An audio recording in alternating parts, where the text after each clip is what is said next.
First, have you ever questioned the nature of your reality?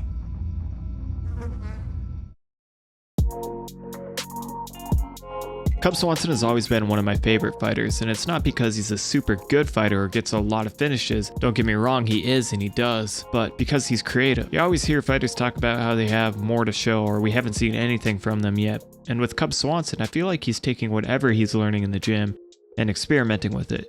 It's not so much about winning or losing, but instead about learning and growth. That's why Cub Swanson will always be one of my favorites. Cub will likely be the most unique fighter Choi has faced to date. I'm curious to see how he's able to handle the multi-level combinations. Both can benefit from kicking each other's lead leg since they lean heavy on it, but what Cub will do is mix in combinations. His leg kicks aren't always what we traditionally see in MMA, often going very low to the calf or ankle area, then coming up high with strikes. What Choi will want to do is probably replicate Max Holloway's performance, feinting and setting up his strikes. Choi is a little more disciplined than Holloway and always seems to be in a position to strike. I think this does work to Cub's advantage, but obviously Choi is powerful. I don't know what it is about this fight that I find difficult to pinpoint, but I'll keep it short.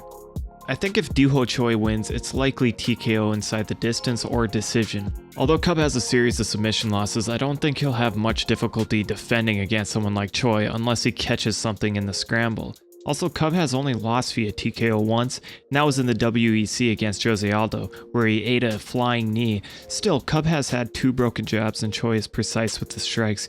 He could catch Cub behind the ear and put him down.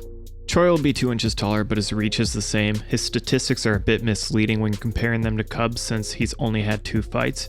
Choi is very accurate regardless, but we'll begin to see the significant strikes landed per minute even out as he faces tougher competition. And from what we've seen, Choi is a good grappler both offensively and defensively.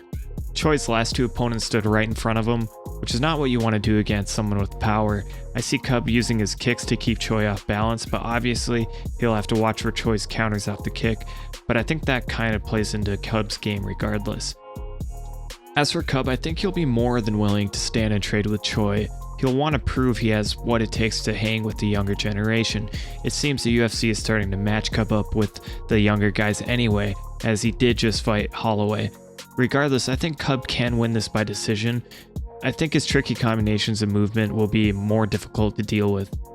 Cub's striking accuracy sits at 46%, which isn't bad for someone who tries out capoeira kicks and punches off unorthodox movements. His striking defense is the same as Choi's. They both deliver a few shots and take some in return.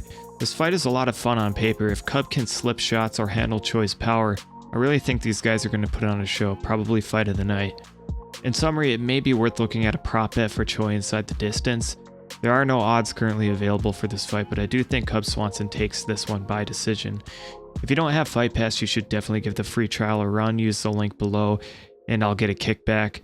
Also, if you're purchasing UFC 206, I would appreciate it if you use the link below as well. There's no extra cost and you're supporting the stream.